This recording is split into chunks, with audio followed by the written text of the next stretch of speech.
Las cacatúas pueden ser muy vocales al amanecer y al atardecer, cuando suelen ser más activas.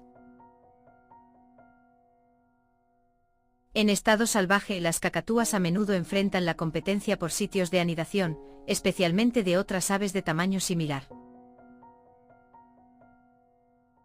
Los estudios sobre la cognición de las cacatúas han demostrado que poseen una inteligencia comparable a la de los primates en algunos aspectos.